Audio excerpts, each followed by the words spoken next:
नमस्कार दोस्तों, स्वागत है आप सभी का पाथफाइंडर पर। तो जो दोस्त मुझसे पहली बार जुड़ रहे हैं उनके लिए मेरा नाम किंजल चौधरी है। आप मुझसे मेरे टेलीग्राम चैनल पर जुड़ सकते हैं, जहां पर लेक्चर के उपरांत आपको पीडीएफ अपडेट्स मिल जाएंगे और साथ ही साथ ये अकेडमी प्रोफाइल है जहां पर आप यदि ज्वाइन करें तो आपको मेरे द्वारा बनाई गई फ्री स्पेशल क्लासेस की नोटिफिकेशन अवेलेबल हो जाएंगी।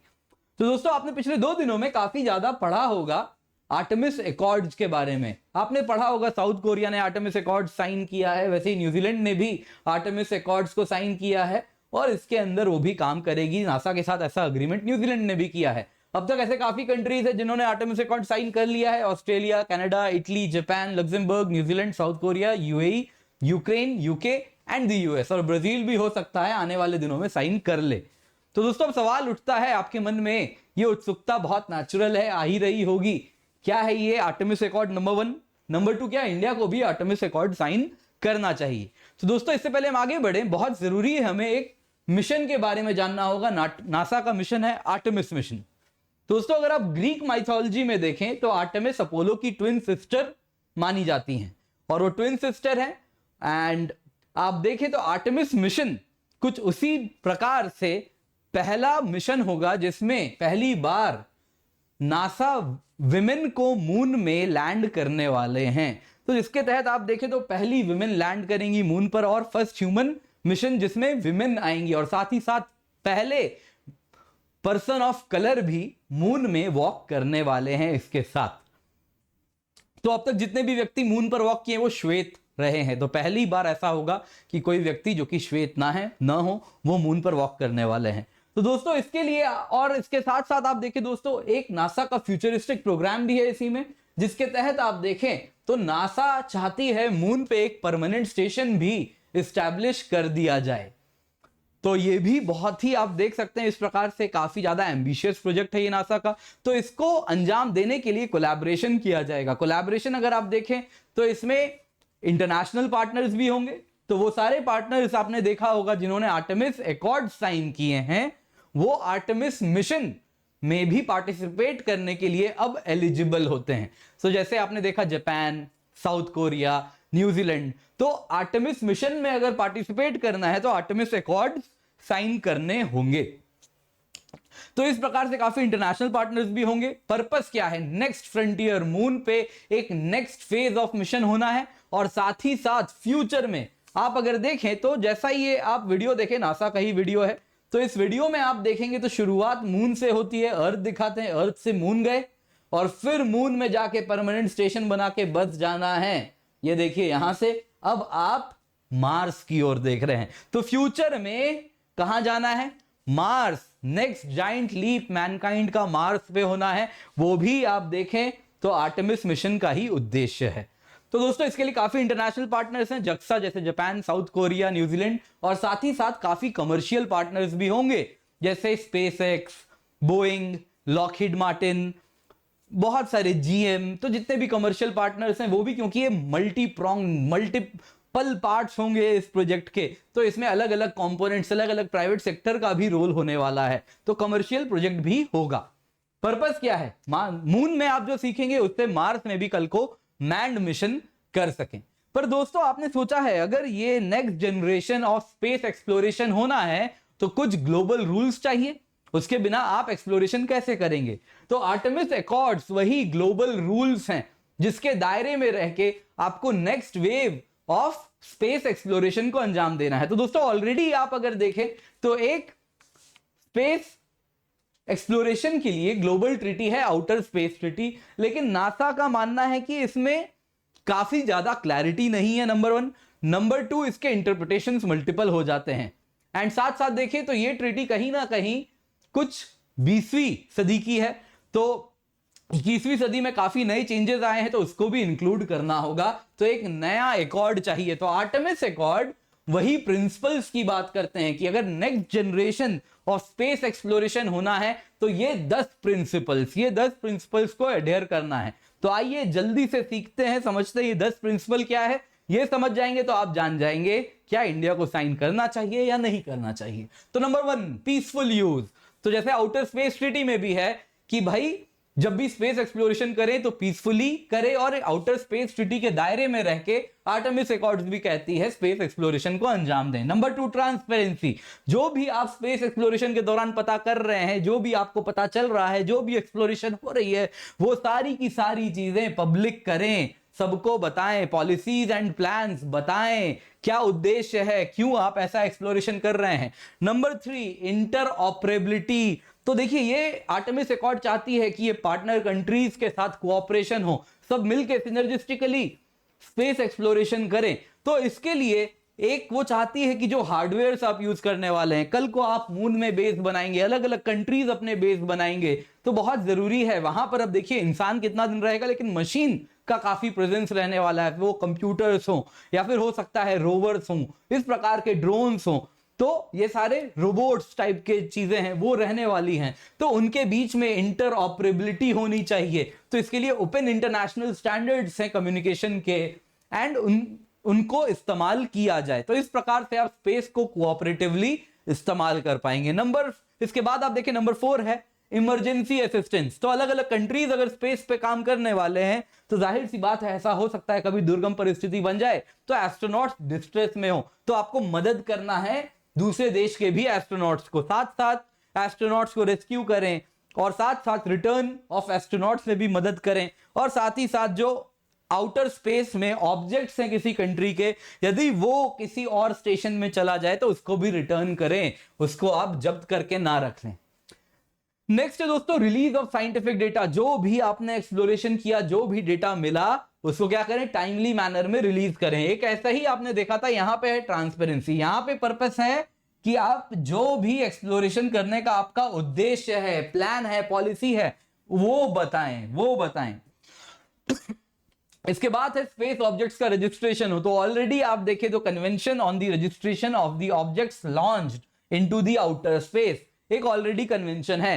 तो आर्टेमिस मिशन कहती है, आर्टेमिस अकॉर्ड्स कहते हैं कि अगर आर्टेमिस अकॉर्ड साइन करना है तो इस कन्वेंशन का भी पार्टी बने। इंडिया भी पार्टी है इसकी ऑलरेडी, तो most of the country space faring nations इनकी पार्टी है। तो एक बार आप इस कन्वेंशन को साइन कर लेते हैं तो आपको यूएन को अपने डिटेल्स देने पड़ते हैं कि आपके कोई भी ऑब्जेक्ट यदि स्पेस पे है, सैटेलाइट है, कुछ भी है, तो उसका क्या ऑर्बिट है और कौन सा ऑब्जेक्ट स्पेस में है, आपको ये इंफॉर्मेशन फर्निश करना पड़ता है। इसके बाद दोस्तों हेरिटेज की प्रोटेक्शन की बात की जा रही है। तो ऐसा काफी हेरिटेज आने वाले दिनों में स्पेस में बढ़ने ही वाला है। ऑलरेडी आपको मालूम है अपोलो लैंडिंग साइट, वो साइट है जहां पे मानव जाति ने पहली बार मून पर पैर रखा था, तो उसका एक हिस्टोरिकल वैल्यू है। तो ऐसे अन्य कई हिस्टोरिकल साइट्स बनने वाले हैं। कल को इंडिया का कोई मिशन होगा तो वो हमारे लिए भी एक धरोहर का काम करेगा। तो ऐसे जितने भी हेरिटेज हैं उसको प्रोटेक्ट करें। इसके सिवा स्पेस रिसोर्सेज, तो स्पेस रिसोर्सेज थोड़ा सा दोस्तों डाइसी हो जाता है। तो स्पेस रिसोर्स की जो एक्सट्रैक्शन करनी है, यूटिलाइजेशन करनी है, वो करें, लेकिन आउटर स्पेस ट्रीटी के आर्टिकल 2, 6 एंड 11 के दायरे में रह के करें। अब दोस्तों यहाँ पे दिक्कत क्या है ना, आउटर स्पेस ट्रीटी की अलग अलग इंटरप्रिटेशन हो जाती है। अमेरिकन इंटरप्रिटेशन में कमर्शियल एक्सप्लॉयटेशन को प्रमोट किया जा रहा है, वहीं जब ये बनाया गया था तो सोवियत यूनियन का जो इंटरप्रिटेशन था उसमें कहीं ना कहीं कमर्शियल एक्सप्लॉयटेशन को उतना ज्यादा तवज्जो नहीं दिया जा रहा था। पर आने वाले दिनों में हो सकता है कमर्शियल एक्सप्लॉयटेशन बहुत ज्यादा बढ़ेगा। स्पेस रिसोर्सेज की बात करें तो मून की अगर हम बात करें तो वहां पे हाइड्रोजन है। चंद्रयान मिशन से ही पता चला था, यूरोपियन स्पेस एजेंसी की एक हमारे चंद्रयान 1 में ही आप उसमें देखें तो एक सेंसर था जिसने डिटेक्ट किया था मून में बहुत ज्यादा हाइड्रोजन है। तो जब सोलर फ्लेयर्स टकराते हैं, प्रोटॉन्स बॉम्बार्ड करते हैं मून के सरफेस पे, वो इलेक्ट्रॉन से मिलते हैं और मिलके हाइड्रोजन बना देते हैं। तो इस प्रकार से मून में बहुत ज्यादा हाइड्रोजन है। तो हो सकता है वो हाइड्रोजन एक्सप्लॉयटेशन की होड़ फ्यूचर में मचे, तो उसके लिए स्पेस रिसोर्सेज भी एक्सप्लॉइट करना है। तो यहां पे ये थोड़ा सा डाइसी है with respect to Artemis Accords, पर आपको ये जानना है दोस्तों। इस बार के प्रीलिम्स के लिए, मेंस के लिए आपको ये 10 के 10 चीजें याद होनी चाहिए। तो मुझे मालूम है वीडियो थोड़ा सा लंबा जा रहा है, पर यकीन मानिए this would be the most helpful 15 minutes of your, if not your life, at least of today. आज के दिन का सबसे इंपॉर्टेंट 15 मिनट इसमें आप इन्वेस्ट कर रहे हैं। तो सीखिए एंड जरूर कमेंट में भी बताइएगा, अच्छा लगा तो दोस्तों के साथ भी शेयर करें। इसके सिवा दोस्तों एक प्रिंसिपल है फिर डीकन्फ्लिक्शन ऑफ एक्टिविटीज। दोस्तों अब क्या होने वाला है, अलग अलग कंट्रीज कल को मून में अपना बेस बनाएंगे, वो उसको यूटिलाइज करेंगे, तो क्या होगा, कंफ्लिक्ट हो सकता है, तो एक्टिविटीज ऐसी करे ही नहीं जिससे कंफ्लिक्ट हो। तो इसके लिए क्या करें, एक दूसरे की स्पेस एक्टिविटीज में इंटरफेरेंस ना करें, अपने पार्टनर कंट्री के एक्टिविटीज में इंटरफेरेंस ना हो, मिनिमाइज करें। दूसरे का जो भी स्पेस मिशन है उसकी जो सेफ्टी जोन्स है उसके दायरे में रह के आप अपना काम करें, इंश्योर करें उसकी सेफ्टी जोन को ब्रीच ना करें। तो एक बफर स्पेस मेंटेन करें अलग अलग मिशंस जो भी यहां पर हो रहे हैं। इसके सिवा orbital debris and spacecraft disposal, इतने सारे ऑर्बिट्स में इतनी सारी सैटेलाइट्स होने वाली हैं, स्पेसक्राफ्ट जाने वाले हैं, तो उनका डिस्पोजल करना है। तो जो प्रिंसिपल्स हैं already space debris mitigation guidelines of the UN committee on peaceful uses of outer space, उसके दायरे में रहकर orbital debris and spacecraft disposal को भी अंजाम दें। तो अब दोस्तों सवाल उठता है इंडिया ने क्यों नहीं साइन किया है। तो ये तो बड़ी अच्छे अच्छे प्रिंसिपल्स हैं, 10 के 10 प्रिंसिपल, लेकिन इसके दोस्तों कुछ क्रिटिसिज्म भी उभर के आ रहे हैं। तो पहला क्रिटिसिज्म है रशियन क्रिटिसिज्म। उनका कहना है आर्टेमिस अकॉर्ड्स अगर आप देखें तो यूएस सेंट्रिक है। तो यूएस ने जो अपना इंटरप्रिटेशन है उनका आउटर स्पेस ट्रीटी का, अपने खुद के जो रूल्स हैं उसको वो थोपना चाह रही है अपने पार्टनर कंट्रीज में। तो इस वजह से वो कहती है हम तो साइन नहीं करेंगे। आपके लिए और एक बात बता दूं, चाइना भी साइन नहीं करेगी। तो एक वुल्फ अमेंडमेंट हुआ था। तो 1999 में चाइना ने अमेरिकन एजेंसीज की हेल्प ली थी, किसके लिए, सैटेलाइट ट्रैकिंग के लिए। तो जब सैटेलाइट ट्रैकिंग की जो टेक्नोलॉजी उनको मिली थी उसका इस्तेमाल किया उन्होंने अपने आईसीबीएम इंटरकॉन्टिनेंटल बैलिस्टिक मिसाइल्स को और एक्यूरेट बनाने में, प्रिसाइज बनाने में।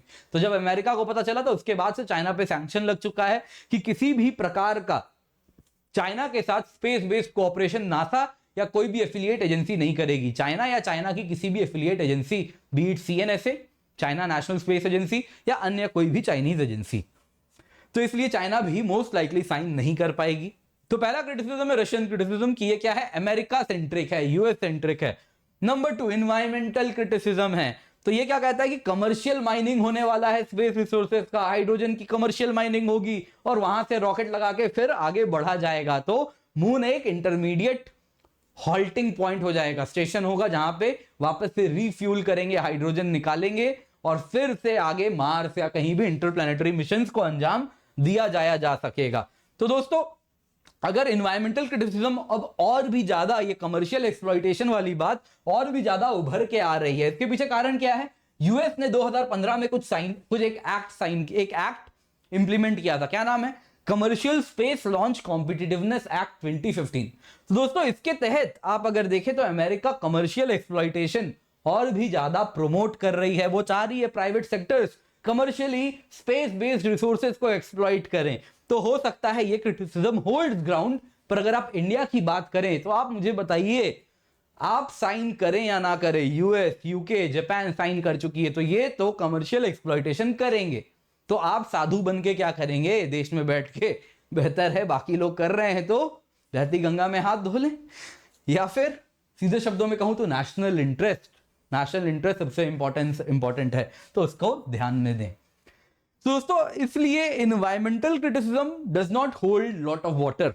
लेकिन हाँ ये हो सकता है यूएस इंटरप्रिटेशन है, तो आप देखें क्या ये इंटरप्रिटेशन आपके बेनिफिट के लिए है, क्या इंडिया के लिए इंटरप्रिटेशन बेनिफिशियल है। अगर बेनिफिशियल है तो उसका फायदा उठाएं। आपने ऑलरेडी नासा के साथ काफी कोऑपरेशन एंड कोऑर्डिनेशन किया है, B it Nisar mission, NASA ISRO वाला सैटेलाइट अपर्चर रडार निसार, तो वैसे ही आपने और भी काफी कोऑपरेशन किया है, बी इट चंद्रयान में भी उनका साथ कोऑपरेट किया है हमने। तो अलग अलग प्रोजेक्ट्स में हम कोऑपरेट करते हैं, तो कोऑपरेशन से हमने काफी चीज सीखा भी है।